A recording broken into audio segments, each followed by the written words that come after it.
Hello everyone, Phoenix Tremaine here, trying to get some new videos out for you. This is going to be the review of the Cloverfield Paradox. It just came out this morning. It was announced yesterday during the Super Bowl that when the Super Bowl was over, they were going to, surprise, drop a new Cloverfield movie on Netflix. So first, if you haven't done so, please take a minute to subscribe. I've got two channels, Web Series and Movies, and Phoenix Tremaine. I would love for you to follow me, see the different things I talk about. Things I talk about on social media, I'm now going to do on YouTube. So I do fashion reviews, movie reviews, TV reviews, gossip, a little bit of everything. So hopefully you enjoy my channel and enjoy this review of Cloverfield. It's going to be a quick review because I'm going to do it in two parts. I'm going to tell you quickly what I thought of it, and then I'm going to get into spoiler territory. If you haven't seen it and don't want to be spoiled, I'm going to tell you when to stop watching. So basically, the movie is supposed to connect. Netflix promised that the Cloverfield movie, the Cloverfield Paradox, would connect Cloverfield and Cloverfield Lane. So, it didn't. It was more confusing than... It will leave you more confused than going in.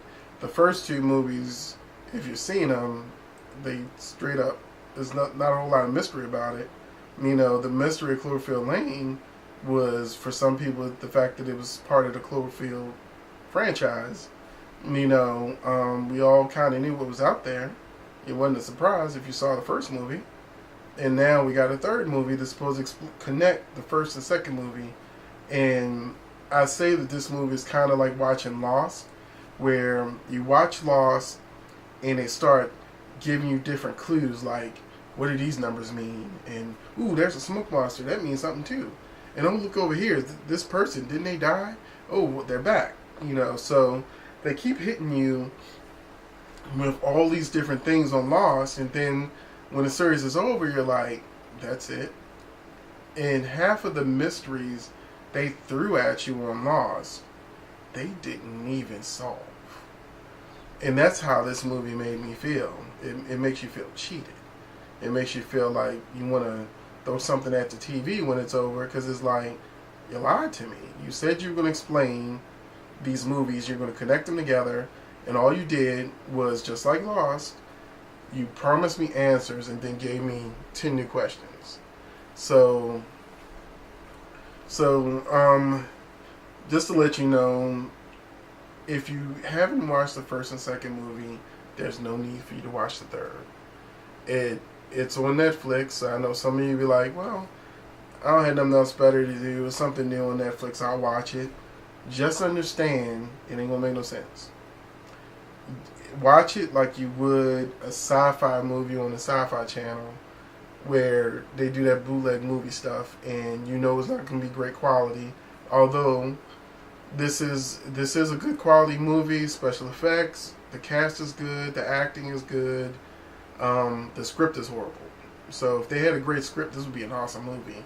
But the script is trying to be too clever. It's so clever it out-clevers itself, because it doesn't answer any questions. It just gives you more questions. And now I'm going to go into spoiler territory. So if you don't want to be spoiled, I'm not even going to do a lot of spoilers, because I'm just going to tell you, hit some key things that stood out to me that made me feel like I was cheated. First, and this is the spoiler section. I've been telling you.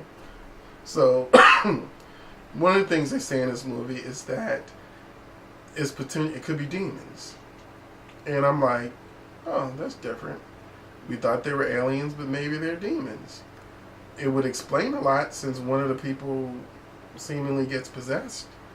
He starts talking to himself in the mirror. His eye starts moving on its own. And he seems to be talking to a sentient being, saying, yes, okay, I know, I understand, whatever his lines were. And then another character has his hand amputated by a wall, It sucks his hand in, and then the arm becomes sentient and is like writing notes and stuff, saying, "Hey, look, you know, you need to cut the guy, the one I said was possessed. You know, you need to cut him open."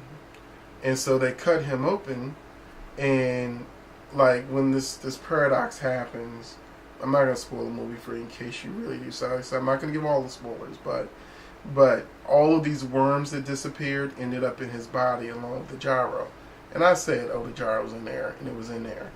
And I'm like, how could he have even lived or functioned with his body other than a possession? You know, what's going on? And then it just it doesn't make any sense, you know, because, you know, it's not demons, it's aliens. You know, it's, what is it? You know, then they bring this idea of multiple Earths. So when this paradox happens where they're trying to get this energy source, because the Earth needs energy, you know, they try to get this energy source together, and, you know, it causes them to go to another reality where there's another Earth. And I guess they collide into a ship that was just like theirs, and that ends up crashing down on Earth. One of their members gets stuck inside of their ship because she gets fused inside their ship. And okay, so what does this got to do with Cloverfield 1 and 2? That's what I want to know. What does any of this got to do with Cloverfield 1 and 2? And then you got, I'm sorry, I have the flu. I'm getting over the flu, so we have another woman. I mean, so like I said, I'm not gonna run on. I told you I'm only gonna do a couple of spoilers, but the biggest problem with this movie is the timeline. When did any of this happen? On a ship, they have the ability to accelerate healing, and I'm like, in the first Cloverfield movie 10 years ago, it just looked normal, like normal Earth, and there's an invasion in the story. But in this new one, are they advanced in the future? You know, what happened? You know, was this ship from the second Earth, and their ship was like knocked in? I don't know. It doesn't make any damn sense. You know, they promised us answers, and they gave us nothing but questions. Like I said, if you watch Cloverfield 1 and 2, you're probably going to watch 3. There's nothing I can tell you to really tell you not to watch it. Definitely don't have to rush and watch it. But go in knowing they're not answering any questions.